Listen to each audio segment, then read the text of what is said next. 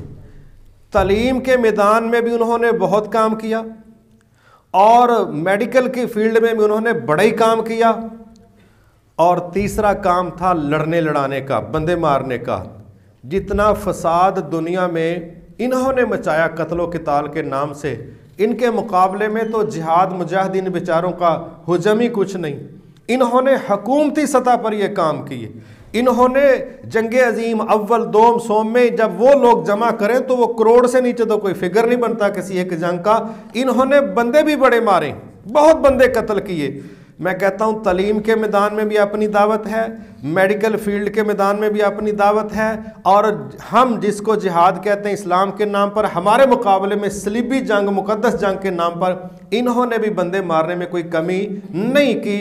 ہماری تو ساری جہادی تاریخ کو جمع کر لیں تب بھی ہمارا ان کی کسی ایک جنگ کا مقابلہ نہیں بنتا، لیکن بدنام دنیا میں کون ہے؟ صرف یہ 3 حملوں کی جگہ دیکھیں، 3 حملوں کی۔ عراق میں پہلا اٹیک کیا پچھلے بش نے، وہ جو بڑا تھا ان کا، پھر اس کے بعد بیٹا تھا اس کا جس کو جونیئر بش کہتے ہیں، اس میں 10 لاکھ کے قریب مسلمان شہید ہوئے۔ پھر دوبارہ اٹیک کیا گیا، پھر لاکھوں شہید ہوئے۔ افغانستان میں 2 اٹیک ہوئے، ایک روس کے دور کے اندر، اس میں 15 لاکھ کے قریب مسلمان شہید ہوئے۔ یہ جو دوسرا اٹیک ہوا جس میں 18 سال گزر گئے ہیں، اس میں بھی لاکھوں افغانی شہید ہوئے کہ نہیں ہوئے؟ اب آپ سوچ سکتے ہیں کہ صرف یہ 4 حملے 2-3 ملکوں کے، آپ ان کو سامنے رکھیں اور مسلمانوں کی پوری دنیا کے اندر لڑائیوں کو جمع کر لیں، ہم تو ان کے گٹے گٹے نہیں آتے۔ جتنا انہوں نے قتل کیا، ہمارا جائز تھا نجائز تھا، سب جمع کر کے ہم ان کے گٹے گٹے بھی نہیں آتے، جتنا نقصان دنیا میں انسانوں کا انہوں نے کیا۔ مگر اس بات کا انکار نہیں کرنا چاہیے کہ انہوں نے اسٹیٹ لیول پر بھی، پرائیویٹ لیول پر بھی اپنے دین، اپنے ملک کے لیے جتنی محنت کر دی ہے نا، اللہ ہم پر رحم فرمائے، اللہ ہم سب کو معاف فرمائے۔ وہ کسی نے بات و تنزن کی تھی نا کہ بھئی رب ہے تو ہر جگہ پر، لیکن ہم نے پاکستان میں زیادہ ہی دیکھا ہے۔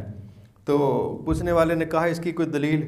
کہتا ہے کہ بھئی سب سے نچلے درجے سے لے کے سب سے اوپر والے ذمہ دار تک سب اس کی جڑیں کھوکھلی کر رہے ہیں اور اس کو کھا رہے ہیں اور اس کو کاٹ رہے ہیں، پھر بھی یہ بچا ہوا ہے تو یہ اللہ کی نشانی نظر آ رہی ہے، باقی لوگوں نے کوئی کسر نہیں چھوڑی۔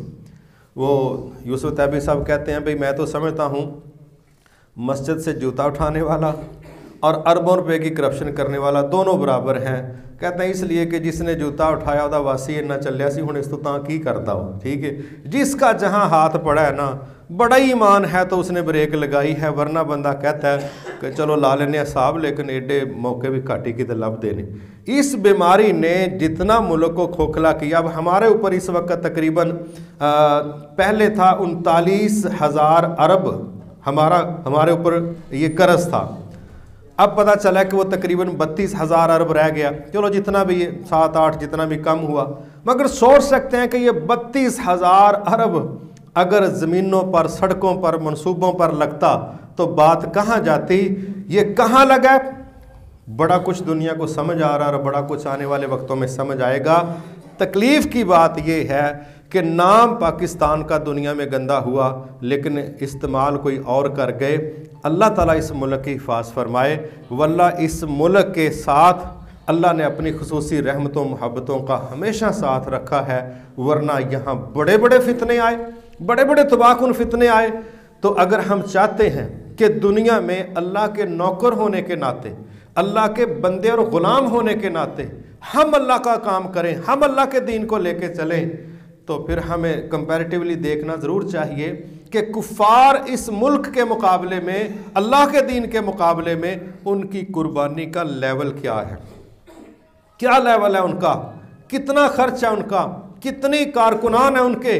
جب یہ دیکھیں گے پھر باتیں بڑی سمجھ آئیں گی۔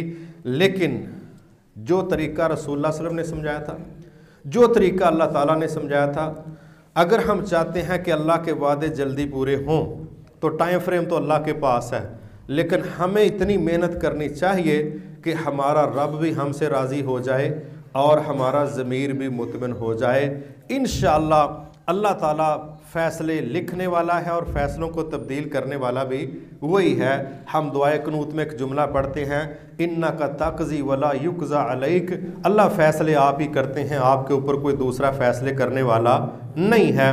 پھر آگے ایک بات ہم کرتے ہیں، اِنَّهُ لَا يَذِلُّ مَن وَلَيْتَ وَلَا يَعِزُّ مَن عَادَيْتَ، یا اللہ جس سے تو پیار کرے اسے کوئی ذلیل نہیں کر سکتا اور جس سے تو دشمنی کرے اسے کوئی عزت نہیں دے سکتا۔ یہ ساری باتیں عقیدے کی اس لیے ہیں، ہم کام ہی وہ کریں کہ ہمارا رب ہم سے پیار کرے، انشاءاللہ پھر ہم ذلیل نہیں ہوں گے، نہ انفرادی سطح پر نہ اجتماعی سطح پر، اور اللہ انشاءاللہ ہم سب کو اپنے حفظ و امان میں رکھ لے۔